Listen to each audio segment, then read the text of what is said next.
আমরা কাউকে রাজনৈতিক প্রতিপক্ষ মনে করি না। তো রাজনৈতিক ময়দানে সবাই আমরা সৌহার্দ্যপূর্ণ পরিবেশে রাজনীতি চর্চা করব। যারা আন্দোলনের কর্মসূচি ঘোষণা করেছে তাদের মধ্যে কয়েকটি দফা আমি পড়লাম। 1 নম্বর দফা হচ্ছে জুলাই জাতীয় সনদের বাস্তবায়ন এবং তার ভিত্তিতে নির্বাচন। এ বিষয়ে আমাদের বক্তব্য হলো যে জুলাই জাতীয় সনদ প্রণীত হয়ে গিয়েছে এবং সেটা স্বাক্ষরের অপেক্ষায় আছে। এই সনদ বাস্তবায়ন কিভাবে হবে তা নিয়ে এখনো পর্যন্ত আলোচনা অব্যাহত। জাতীয় ঐকমত্য কমিশন আমাদের পরবর্তী সভা আগামীকালকে আছে। এই আলোচনা অব্যাহত থাকা অবস্থায় একই দাবিতে রাস্তায় আন্দোলনের কর্মসূচি দেওয়াটা কতটা সমুচিত সেটা জনগণ ভেবে দেখবে।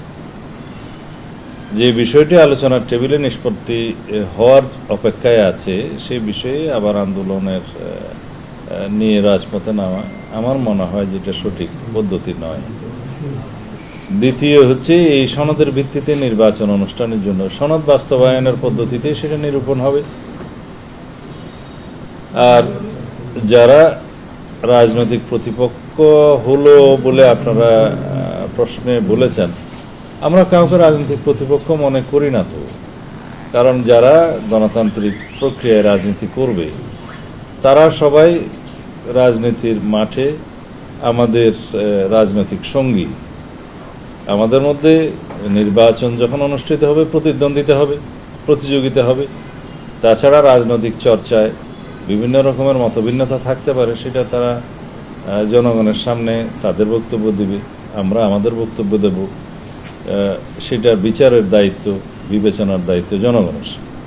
আমরা এইভাবেই দেখি রাজনৈতিক মাঠে আমরা কাউকে প্রতিপক্ষ শব্দটি ব্যবহার করতে চাই না। সেটা আসলে সঠিক পার্লামেন্টারি ওয়ার্ডও নয়, সংসদীয় ওয়ার্ডও নয়। রাজনৈতিক ময়দানে সবাই আমরা সৌহার্দ্যপূর্ণ পরিবেশে রাজনীতি চর্চা করব। সেটাই বর্তমান সময়ের চাহিদা এবং দাবি, জাতির প্রত্যাশা যে গণতন্ত্রের চর্চা হবে, বহুমত পোষণ করবে, আবার সহমত পোষণ করবে জাতীয় ইস্যুতে। জাতীয় ঐক্য আমাদের প্রয়োজন জাতীয় ইস্যুতে, জাতীয় যে কোনো গুরুত্বপূর্ণ ইস্যুতে আমরা সকল গণতান্ত্রিক রাজনৈতিক দল একমত পোষণ করব জাতীয় স্বার্থে।